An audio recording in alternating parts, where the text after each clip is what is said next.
ఈశ్వర్ సాయి కో character Eshwar Sai wife ని.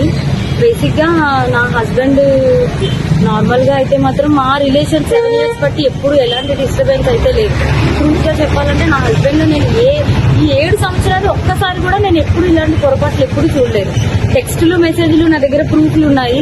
చూపిస్తే మాత్రం అంటే ఇట్లా ఎలా వస్తుందంటే మరి నా హస్బెండ్ కూడా చెప్పడం ఏంటంటే తనే ఇట్లా నన్ను కొంచెం ఇది చేసింది. సో అందుకోసం అని ఏ అబ్బాయి అయినా సరే మరి ఎట్లా ఇలాగే అయిపోయింది ఇంకా అని చెప్పి తను చెప్తున్నాడు. మరి ఆ అమ్మాయి ఏమంటుందంటే నాతో కూడా చాలా మంచిగా మాట్లాడేది. సో నేను లాస్ట్ టైం సూసైడ్ చేసుకోవడానికి వెళ్ళాను అనమాట. ఇట్లా ఈ అమ్మాయి విషయంలోనే కొంచెం నాకేదో కొంచెం నెగిటివ్ వైబ్ వచ్చి సో నేను బయటికి అంటే నేను సూసైడ్ చేసుకోవడం వరకు వెళ్ళిపోయాను. నేను నాకు బాబున్నాడు, బాబుని తీసుకొని సూసైడ్ చేసుకోవడానికి వరకు వెళ్ళిపోతే ఆ అమ్మాయి నా కోసం ఫుల్గా అంటే ఎక్కడ ఇది బాగా స్ప్రెడ్ అయిపోతుందా ఏంటి అనుకుందో ఏమో తెలియదు కానీ కంటిన్యూగా నన్ను ఫాలోఅప్ చేస్తూ ఎక్కడున్నావు ఏమైంది నాకు అప్పుడు కూడా ఏం డౌట్ రాలేదు. తర్వాత చూస్తే మెసేజ్లు ఇవి అవి అన్ని చూస్తే ఇలా రావాలి మీ అన్న రావాలి. మెయిన్ వాళ్ళిద్దరికి కలిపి ఒక ఆయన ఉన్నాడు, ఆయన రిత్విక్ అని చెప్పి వాళ్ళిద్దరు మీడియేటర్, అబ్బాయి పర్సనల్ అసిస్టెంట్ ఇద్దరికి. సో అసలు ఆ అబ్బాయి ఫోన్ లో ఎన్ని టెక్స్టులు ఇవన్నీ బ్యాకప్ చేసి చూస్తే అసలు చాలా ఇదిగా ఉంది. సో నేనైతే మాత్రం కోరుకునేది ఏంటంటే నా హస్బెండ్ అయితే తప్పైపోయింది, నాకు ఒక ఛాన్స్ అయితే ఇవ్వు అని చెప్పి ఆయన చెప్తున్నారు. కానీ ఆ అమ్మాయి నుండి ఎప్పుడు నేను ఏం ఫేస్ చేస్తానో తెలీదు. కానీ ఎందుకంటే ఇప్పుడు నాలాంటి అమ్మాయికి అంతమంది ఫాలోవర్స్ ఉంది, పైగా నాతో ఇంత మంచిగా ఉండి ఇంత చేసిందంటే వాళ్ళ అమ్మగారి రికార్డు కూడా ఉంది. నేను పొద్దున్న వాళ్ళ అమ్మగారికి ఫోన్ చేసి అడిగితే మా అమ్మాయి అంతే అలాగే చేస్తుంది అని చెప్పి అంటుంది. నా దగ్గర రికార్డు ఉంది. ఫోన్ స్విచ్ ఆఫ్ అయ్యేటప్పటికి నా దగ్గర ప్రూఫ్ లేకుండా ఉంది, ఆన్ చేస్తే అది కూడా ఇస్తాను. సో ఇట్లాగా ఇప్పుడు నాకు అన్యాయం జరిగింది. నా పేరెంట్స్ మా సిస్టర్స్ వచ్చి ఏదో చేశారు. నా హస్బెండ్ నాతో ఏదో కొంచెం పోలీసులు దీంతో ఏదో మాట్లాడుతున్నాం అవుతుంది. ఇప్పుడు నాలాంటి అమ్మాయి ఒకవేళ వేరే ఒక అమ్మాయి ఎవరైనా దొరికింది అనుకోండి, అమ్మాయి ఇదే స్ట్రెస్ తట్టుకోలేక సూసైడ్ వరకు వెళ్తే ఎంత ప్రాబ్లం. నేను ఇది ఒక్కటే ఆలోచిస్తున్నా, ఎవరైనా సూసైడ్ వరకు వెళ్ళారు అనుకోండి అప్పుడు ఎంత ప్రాబ్లం ఉంటది. అమ్మాయికి తెలుసు నాకు బాబుని కొనేటప్పుడు నేను ఎంత డిస్టర్బ్ అయ్యాను, చాలా హెల్త్ ప్రాబ్లమ్స్ ఎలా వచ్చాయి అమ్మాయికి అన్ని తెలుసు. ఒక ఆడపిల్ల అయ్యి ఇంకో ఆడపిల్లకి అంత త్వరగా ఎలా మోసం చేస్తుంది.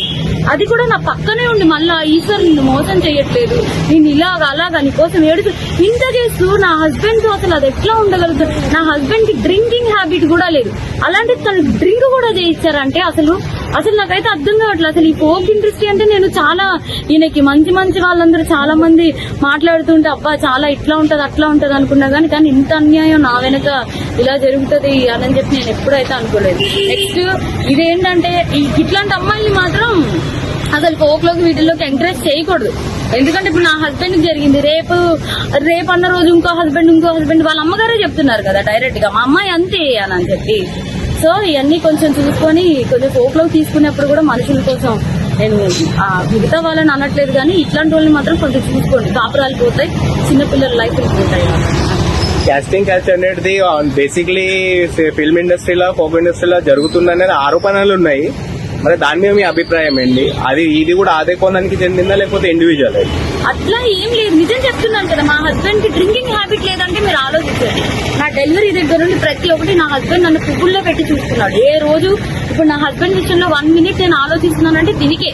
నా బిడ్డను గాని నన్ను గాని ఇంత కేర్ గా చూసుకుని అబ్బాయి ఏమంటున్నాడు, ఇప్పుడు ఒక అమ్మాయి వచ్చి నా మీద పడిపోతే నేను ఏం చేస్తా, ఇప్పుడు ఒక షూట్ లో ఉన్న వాళ్ళం మేము అంత క్లోజ్ అయిపోతుంటే నేను ఏం చేయగలుగుతా అంటున్నాడు. అప్పుడు నేను నా హస్బెండ్ కి చెప్తున్నా నువ్వు చేసింది తప్పు, మరి అమ్మాయి పడితే మరి నీకు తెలీదా, ఆబ్వియస్ ఒక అబ్బాయి ఇప్పుడు నీకు పెళ్ళం బిడ్డలు ఉన్నారు నీకు ఆ మాత్రం తెలీదా అంటే ఇంకా అయిపోయింది ఏదో అయిపోయింది. కానీ ఆ అమ్మాయికి తెలియాలి కదా, ఒక ఆడపిల్ల మరి తనకి తెలియాలి కదా.